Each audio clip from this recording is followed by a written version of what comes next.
Hello ಸ್ನೇಹಿತರೆ, ಈಗ ನಿನ್ನೆ ಅಷ್ಟೇ ನಡೆದಂಥ ದುರ್ಘಟನೆ ಬಗ್ಗೆ ಮಾತಾಡ್ತಾ ಇದ್ದೀನಿ. RCB ಟೀಮ್ ಗೆದ್ದ ಮೇಲೆ ಈ ದುರಂತ ನಡೆದಿರೋಂಥದ್ದಕ್ಕೆ ತುಂಬ ಬೇಜಾರಾಗ್ತಾಯಿದೆ.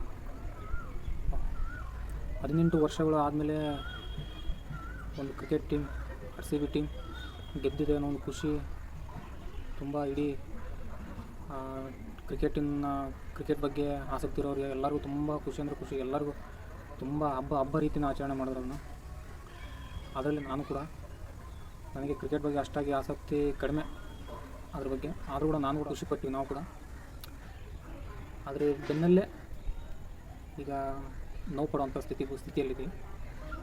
ಏನು ಈ RCB ಗೆದ್ದ ಮೇಲೆ ಅರ್ಜೆಂಟಲ್ಲಿ ಏನಿದು ಫಂಕ್ಷನ್ ಅಂತ ಇಟ್ಕೊಂಡ್ರು ವಿಧಾನಸೌಧದ ಮುಂದೆ, ಚಿನ್ನಸ್ವಾಮಿ ಸ್ಟೇಡಿಯಮಲ್ಲಿ ಮುಂದೆ, ಸ್ಟೇಡಿಯಂ ಒಳಗಡೆ ಬೇರೆ ಏನೋ ಫ್ರೀ ಟಿಕೆಟ್ ಅಂತ ಬಿಟ್ಟಿದ್ರಂತೆ, ಟಿಕೆಟ್ ಇದ್ದಿಲ್ಲಂತೆ. ಕಾಲು ತುಳಿತಕ್ಕೆ ಒಬ್ರನ್ನೊಬ್ರು ತುಳಿದಾಡ್ಕೊಂಡು ಚಿಕ್ಕವರು ದೊಡ್ಡವರು ಅಂತ ಲೆಕ್ಕಿಸಿದೆ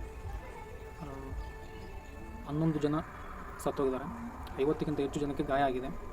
ಗಾಯ ಆದವರು ಸ್ವಲ್ಪ ದಿವಸದಲ್ಲಿ ಪರಿಹಾರ ಕೊಟ್ಟರೆ ಅವರು ಸುಧಾರಿಸ್ಕೋಬೋದು. ಸತ್ತವರಿಗೆ ಏನು ಪರಿಹಾರ ಕೊಡ್ತೀರಾ? ಯಾರು ಏನು ಪರಿಹಾರ ಕೊಡೋಕ್ಕಾಗುತ್ತೆ?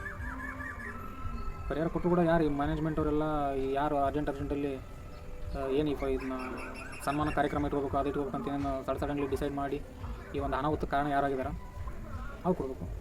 ಕೊಟ್ಟರು ಕೂಡ ಏನು ಜೀವನಕ್ಕಿಂತ ದೊಡ್ಡದಾಗಿದೆ ಅಮೌಂಟು.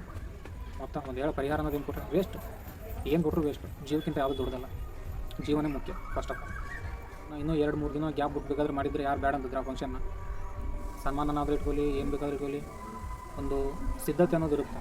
ಎಂತೆಂಥ ದೊಡ್ಡ ಫಂಕ್ಷನ್ಗಳು ಮಾಡ್ತಾರೆ, ಎಷ್ಟು ಸುರಕ್ಷಿತವಾಗಿ ನಡೀತಿರ್ತವೆ ಮಾಡ್ತಾರೆ. ಯಾಕೆ ಅಂದರೆ ಮ್ಯಾನೇಜ್ಮೆಂಟಿಂಗ್ ಆಗಿರುತ್ತೆ, ಪ್ರಿಪ್ರೇಷನ್ ಆಗಿರುತ್ತೆ.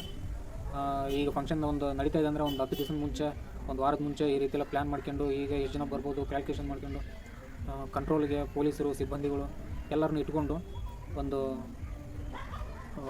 ಮ್ಯಾಪ್ ಅನ್ನೋ ಥರ ರೆಡಿ ಮಾಡ್ಕೋತಾರೆ. ಅರ್ಜೆಂಟಲ್ಲಿ ಆದರೆ ಏನಾಗುತ್ತೆ? ಈಗ ಆಯ್ತು ನೋಡಿ, ಈ ಥರ ಆಗುತ್ತೆ. ದೊಡ್ಡ ದುರಂತ ಇದು. 11 ಜನಗಳಿಗೆ ಪ್ರಾಣ ಅಂದರೆ ಸುಮ್ಮನೆ. ಎಷ್ಟೆಷ್ಟೋ ಟೀಮ್ಗಳು, ಎಷ್ಟೆಷ್ಟೋ IPL ಅಲ್ಲಿ ಎಷ್ಟೆಷ್ಟೋ ಟೀಮ್ಗಳು ಗೆದ್ದಿದ್ದಾವೆ, ಎಲ್ಲ ರೀತಿ ಆಚರಣೆ ಮಾಡಿದ್ದಾವೆ. ಈ ರೀತಿ ಆಚರಣೆ ಮಾಡೋದು ಸರಿ ಇಲ್ಲ. ನಮ್ಮ ಈ ಒಂದು ಕ್ಷಣ ಯೋಚನೆ ಮಾಡಿದ್ರೆ ನಮ್ಮ ಈ ಜನಗಳಿಗೂ ಬುದ್ಧಿ ಇಲ್ಲ ಅನ್ಸ್ಬಿಡುತ್ತೆ. ಅಷ್ಟು ಫ್ರೀ ಟಿಕೆಟ್ ಅಂದ ತಕ್ಷಣ ಹಾಗೆ ನುಗ್ಗಿಬಿಡೋದು. ಜೀವನನೇ ಲೆಕ್ಕಿಸದೆ ಹೋಗ್ಬಿಡೋದು. ಜೀವಕ್ಕಿಂತ ಇಂಪಾರ್ಟೆಂಟ್ ಆಗಲ್ಲ. ಜೀವ ಇದ್ದರೆ ಇನ್ನೊಂದು 100 ನೋಡ್ಬೋದು. ಆ ರೀತಿ ನಾವು ಗೆಲುವನ್ನ, ಸಂಭ್ರಮನ. ಜೀವನ ಇಲ್ಲ ಅಂದಮೇಲೆ ಏನು ಮಾಡೋಕ್ಕಾಗುತ್ತೆ?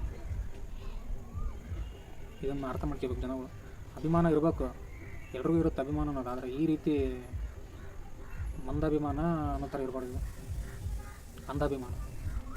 RCB 18 ವರ್ಷ ಆದಮೇಲೆ ಗೆದ್ದಿದೆ, ಹಬ್ಬ ಥರ ಆಚರಣೆ ಮಾಡೋದು, ಒಂದು ಸಡಗರ ಸಂಭ್ರಮ. ಒಂದು ದಿನ ಉಳಿಲಿಲ್ಲ ನಾವು, ಒಂದೇ ಒಂದು ದಿನ. ಭಾಳ ಖುಷಿಪಟ್ಟಿದ್ವಿ ನಾವು. ಈಗ ಅಷ್ಟೇ ದುಃಖ ಕೂಡ ಪಡೋ ಥರ ಆಗಿದೆ. ಇದಕ್ಕೆಲ್ಲ ಹೊಣೆ ಏನು? ಮ್ಯಾನೇಜ್ಮೆಂಟಿಗೆ. ಯಾರು ಇವರು ಅರಾತುರಿಯಲ್ಲಿ ಏನೇನು ಮಾಡಿದ್ರು, ಈ ಸರ್ಕಾರ ಮಾಡಿದ್ರು, ಈ ಸ್ಟೇಡಿಯಂ ಅವ್ರು ಮಾಡಿದ್ರು, ಯಾರ್ಯಾರು ಮಾಡಿದಾರೋ ಅವ್ರ ಮೇಲೆಲ್ಲ ಆ್ಯಕ್ಷನ್ ಆಗಬೇಕು. ಆವಾಗ ಗೊತ್ತಾಗುತ್ತೆ ಅವರಿಗೆ. ಸಡನ್ಲಿ ಏನು ಡಿಸಿಷನ್ ಮಾಡಬಾರ್ದು. ಟೈಮ್ ತೊಗೋಬೇಕು, ಯೋಚನೆ ಮಾಡಬೇಕು, ಪ್ರಿಪ್ರೇಷನ್ ಮಾಡಬೇಕು, ಪ್ಲ್ಯಾನಿಂಗ್ ಅನ್ನೋದು ಇರಬೇಕು.